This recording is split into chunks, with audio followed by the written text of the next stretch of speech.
This film, you made it after almost 20-year gap, uh, and how during this time you've been doing writing scripts for other films, and how did it happen that you could do this one, and how did this story come up to you? To your second question, I really can't answer. But well, I finished my last film in '99, so it came out in 2000, and in fact, we started to work on this in 2015. And beforehand, I worked for several years for HBO Europe, making the European version of In Treatment. It's a wonderful format, what I loved really very much. So it's just 12 years, but 12 years are extremely long, extremely long, even more if you have a ready script already in 2000, and then the next one and the next one. Well, it happens that so all those years I wasn't making films. I was occupied with trying to make films. That's what happened. And this film, was it a surprise for you, because it's having a great success after the main prize in Berlin? Then you have done many festivals and have continued to being awarded, and then the film is being released in several countries. But how do the audiences usually react to the film? Because this is a film that contains at the same time. So I remember. So at the beginning, you have this scene of the slaughter in the abattoir, and at the same time you have these characters that have an extreme fragility. That's life. That's we have it both every day, all the time. We have dinner in front of the television and what we are watching. So it's just real life. About the reception, I think first I am really curious of this reception. Anyway, when we started the film, I told to my wonderful, really wonderful team that, listen guys, this will be a very low-key film. It is not fitting to anime currents. It is a love story, so it's not about a very burning topic, a very important topic of today. It has no any extreme, very author-like stylistic gesture, so it probably won't go to any major festivals. But we should make it this way, because otherwise we just kill the film. And I'm so thankful for them that they were very involved and very enthusiastic and really very, very focused to the detail. And they knew everybody, from the wonderful cinematographer till the drivers, what we were doing. So I am immensely thankful to them. And perhaps this sort of work resulted that somehow we made it seems that it's quite approachable film, because never ever any of my films was sold. In fact, it's sold all over the globe, so it's even for me, it's wow. But anyhow, you started with a film that was awarded in Cannes, then the next one was in Venice, and so you have done until now 4 or 5 films. We can see, and I invite you, we will see 2 other films by Ildikó, Enyedi. We'll see the first one, My 20th Century, November 22 at 4 p.m. here at Monumental, and then Simon the Magician on the 24th. There is any question now? Congratulations. I would like to know if this movie results from those years writing in therapy. Also, where did you get the idea of two people dreaming the same? And third, how was the experience filming in a slaughterhouse, personally, your experience? When you asked the slaughterhouse, I forgot the two first questions. The consequence. This movie is the consequence of writing. Oh, in fact, I wrote this script 10 years ago. Then the Hungarian film industry collapsed, and for more than 3 years, there was no production at all. So the good thing is, and afterwards I started to work on in treatment, is the good thing was that I wasn't struggling with this script. It didn't get tired. But in fact, the script was written before my experience with this great, originally Israeli series.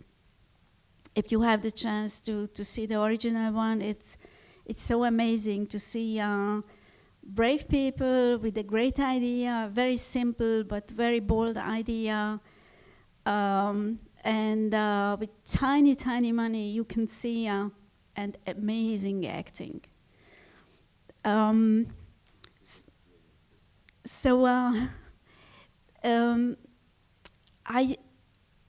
When I started to write, it was very unusually a quick and short writing period.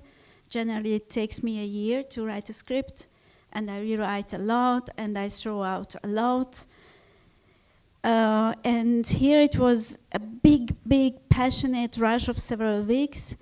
And after 10 years or 8 years when we restarted, I barely changed the script, which is also quite unusual.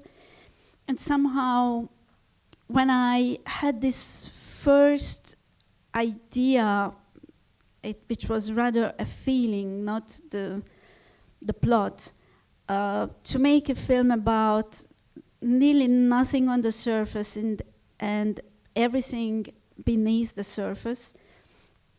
Very quickly I had these two characters. I didn't have to construct them, as many times in writing you make it. I had the feeling I know both of them very well. And I wanted to put them in a situation which is strong enough to push them out of their comfort zone. Because these two people would continue their very closed, sheltered life the same way if there was not something which is forcing them out. So just imagine if such thing happens with you, then you just can't walk in the same way the next morning to your workplace and say, oh, hello, and continue to work. You have to do something with it. And really, I swear, I don't know how this idea came to me. In China, they told me that there exists an old Chinese opera of several hundred years where the same thing happens, but there these lovers are in their dreams in the same form, so not in form of animals. And to work in the slaughterhouse, it was a very important experience for us, for the whole crew. Naturally, with the cinematographer, we were there several times beforehand.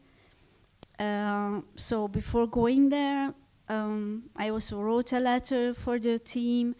We also sat down and spoke about what is awaiting us, because what I really didn't want is that a bunch of film people from the big town are arriving, and they are starting just to faint and tell, oh my God, the poor little animals. This sort of complete hypocrisy. And I chose actually this slaughterhouse, especially from the 3 where we were permitted to get in for shooting, because of the director. He is a self-made man. He was a butcher himself. He is very much aware whom he hires and who not. And after hiring someone, he follows this guy, how he's working for a while. Because it's a brutally strong working situation. Just to go in the morning, kill animals for 8 hours, then take a shower and go to the movies or to the disco or whatever.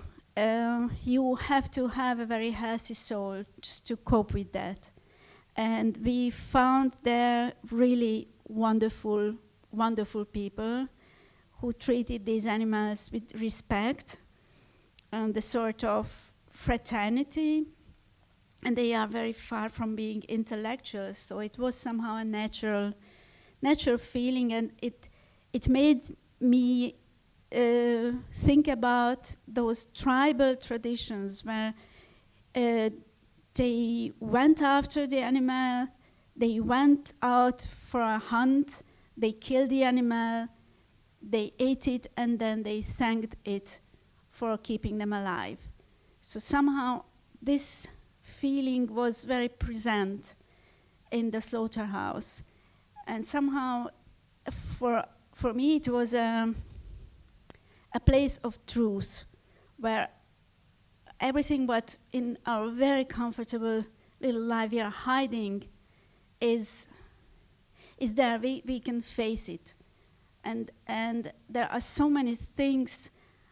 I think it makes us neurotic, because there are so many things in our life what we decide not to face. We decide not to see a person dying. We just put them in the hospital and let's have lots of machine and lots of expertise, just not giving the possibility to really say goodbye and so on. So it was a bit long, but... Other questions? But do you think that the way you shoot the slaughterhouse and how do you represent it in the film reflects that personal experience that you said, that you found this slaughterhouse as a true place and with a connection with tribal traditions or something? I can tell only my intentions, and you spectators can tell if I succeeded or not. We separated the scenes where there were dialogues, where real acting was involved, from the animals. So we used the empty slaughterhouse. I put all these scenes with the actors, with dialogues, or before or after working hours, and not by chance. Because I really didn't want to mix our presence and our very different priorities with the working process there. And we filmed with 2 cameras, and we didn't want to interfere at all. We just filmed every step. But by choosing what to show and what not, it was, on my part, quite conscious. It was quite conscious to show the face, this very expressive, wonderful face of the cow before being killed. You can see it quite long. Also, we spent a lot lot of time by filming those moments which has nothing to do, let's say, with the big story. When, for example, there is the lunch break or a coffee break, and workers are having a cigarette and chit-chatting, and there is this silly little music in the radio, and the animals are waiting, standing there and waiting silently. So, but jumping back to the process of the killing, I wanted to put the accent on the drama, and not on the horror. For example, there is a moment when they cut the animal in two, and the big belly blurts out. It just would cause disgust and horror, and would push us further from this animal, and I wanted to pull you closer to them. That was my intention. I wonder, you asked probably because it wasn't your feeling. I don't know, when you talk about tribal traditions and truthfulness, and I don't know, I think that you shot this place and these people as robots, or in like people completely detached from their actions, and that the emotions and the sensibility are separated from the things that they do, and that they're not really conscious about what they're doing. I don't know, but maybe it's just my subjectivity. I don't know. So when you talk about tribal traditions and truthfulness and that personal, that closeness to the things that you do when you kill animals, and I just have a completely different imaginary.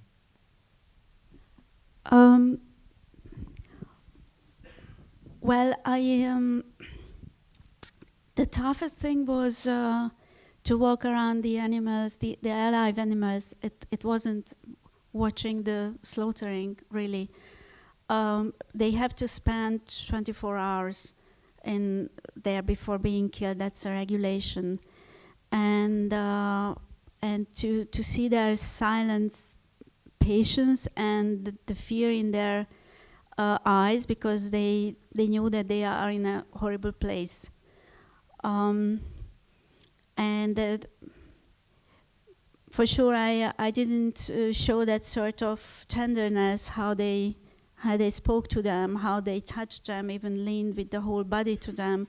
You are right. I just there is no cruelty. For example, in France, there is a new regulation in every slaughterhouse. There has to be cameras. Security cameras are there normally for the owner, but for animal rights defenders, because it happens so often that there is arbitrary, unnecessary cruelty towards these animals. And at that place I understood what is the mechanism behind. It's the same thing what happens in wartime. If this other soldier, this other young man whom you have to kill is just an object, then your sin is not so big. So you try to objectify it. And by being cruel, you just prove to yourself, if that can happen, that's really just an object. So an unstable soul can very, very easily go in several weeks into extreme cruelty. So somehow this sort of lack of cruelty, this sort of sobriety, this is what we are doing. That was my intention. And well, for sure not to show the kindness of the workers, but to show the drama that that a complex being is being killed and not just an object. Thank you for coming, and thank you for the film. This isn't really a question, and it's something that maybe you've already answered, but it's could you just say a few words about the title? And I think in the original it's the same, it's a literal translation, the body and soul, but maybe was there some other idea for the title, or was it from the start, that title? That was the title from the start. Again, very quickly, as quickly I wrote the script, I just gave the title. And for sure, during editing, I questioned it. Perhaps it is a bit new agey. And I was looking for something else. And for 2 weeks, it had another title. I tell you that. It was inspired by a wonderful Hungarian poem, by the way, and it was Straight Labyrinth, because somehow Maria, this is Maria for me, a straight labyrinth. But somehow, this is the film about. This is about not just body and soul, and not their coexistence, but rather that you can't really separate. We are the interference of the two, and really when we mostly showed bodies, for example, the body of the dying animals. What I really wished to refer to, it was rather the soul. It was rather a real compassion towards every being, also human beings.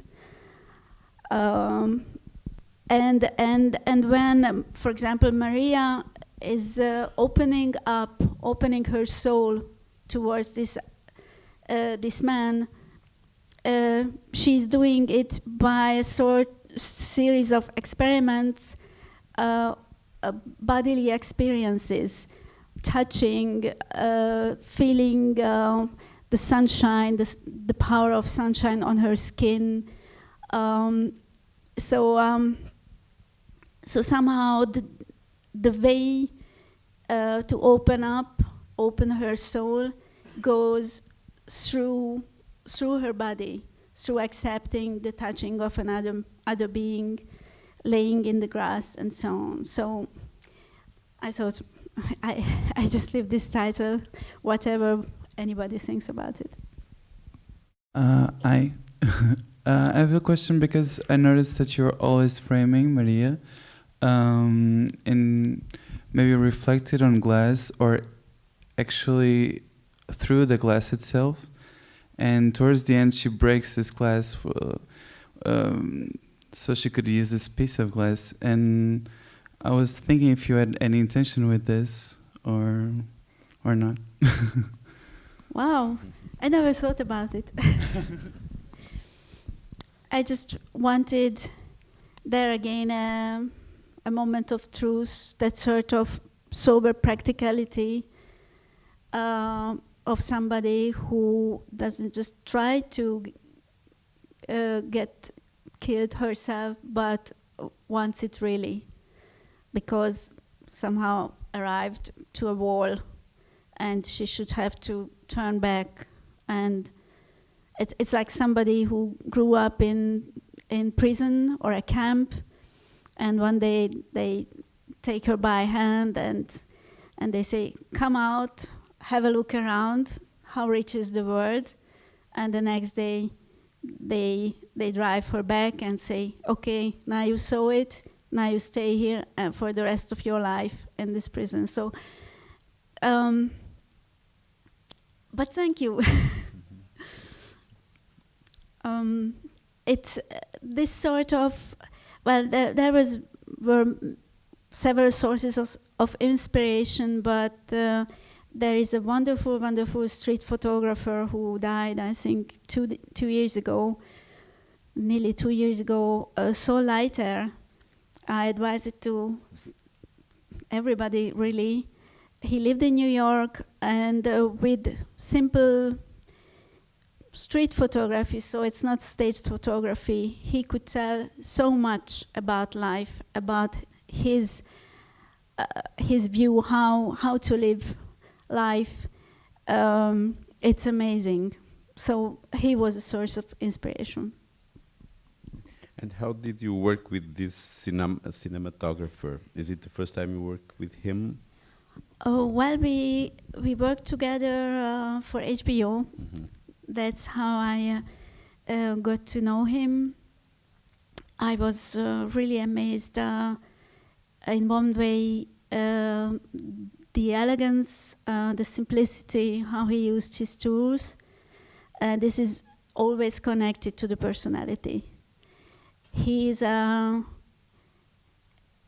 very, very decent person and a very exact person in his mind and his soul.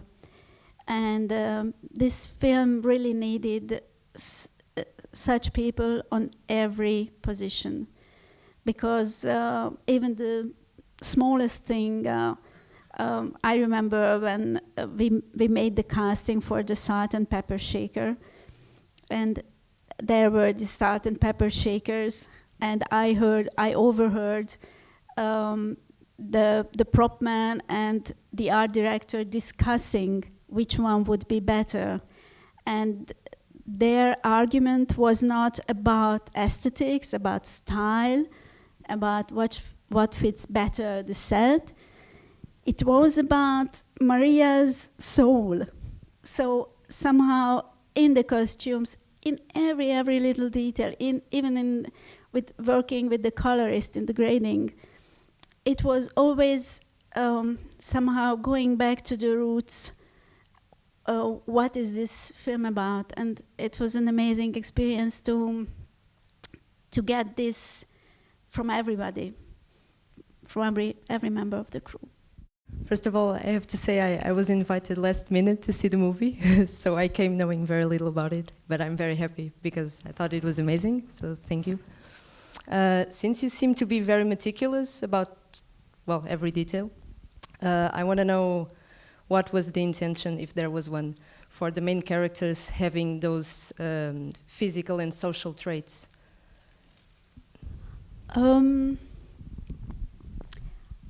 For Andra,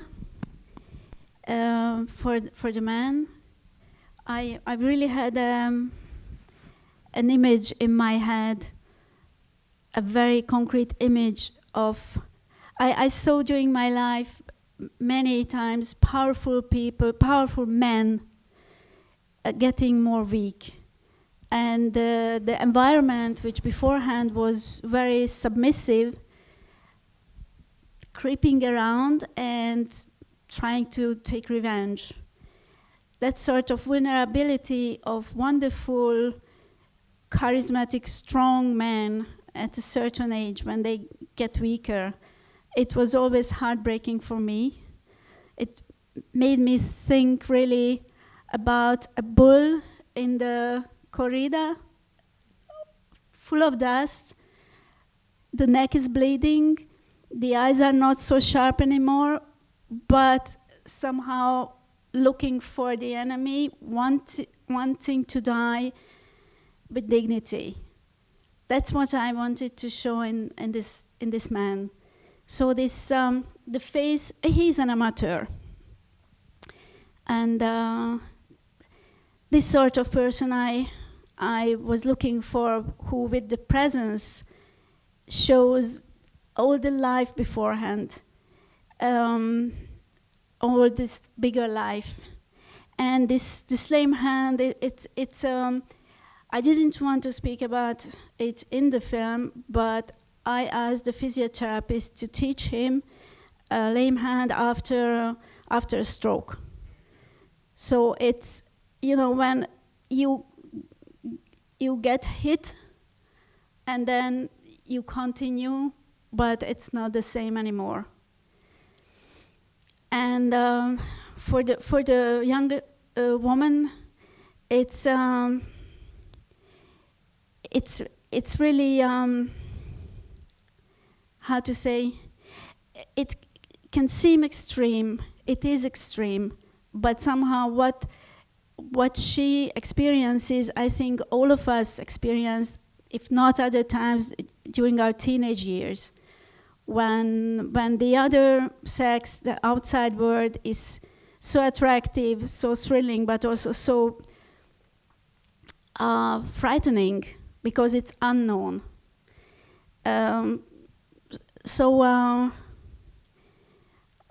There is a lot in Maria, which is me.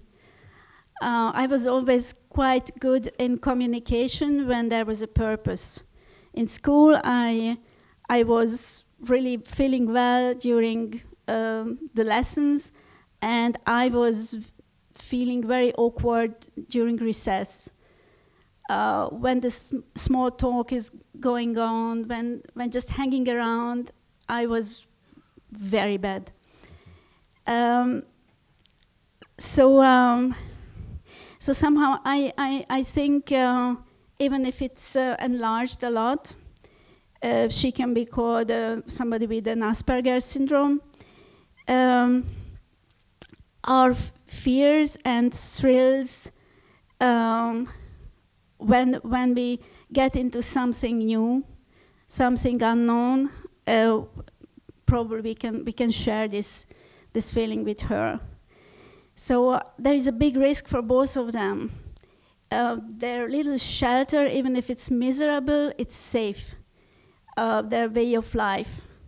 And Andrea, he is very reticent because he knows how hurtful it can be to be in love, how much he can be hurt, how much he can become ridiculous. And that's why it's so hard for him. And for her, it's really jumping into the void, into the unknown. So it had to be hard. That's how I try to formulate these two character traits. Can you tell us how this idea was born to make this movie? Because you've talked a lot, but you haven't told us how this. Was it in a dream, or was it something that happened, or maybe a childhood experience? I don't know. I really don't know. As I thought, it was a bit like automatic writing. It was a very strong feeling. Really, that feeling to show nearly nothing on the surface, everything beneath the surface. And when I had these two characters, and when I have had this situation, and I swear I don't know how it came to my mind, then it was really just, I just had to watch them act and react to the situation and to each other, and the reaction of each other, and just to write it down. That was it. When we started to work with the cinematographer, there was just one single film reference I gave him, but not about that let's do the same visual word, but let's have the same sort of emotional impact on the spectator if we succeed. It was the film of Wong Kar-wai, In the Mood for Love. And I'm so happy that he loved our film so much, he wanted to buy the rights for a remake.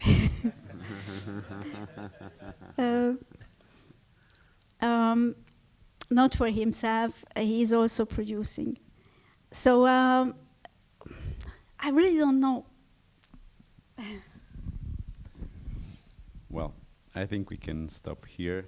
thank you very much for being here with us, Ildikó, and I invite you to see the other two films we are going to show in the festival. Thank you very much, everybody. Thank you. Thank you.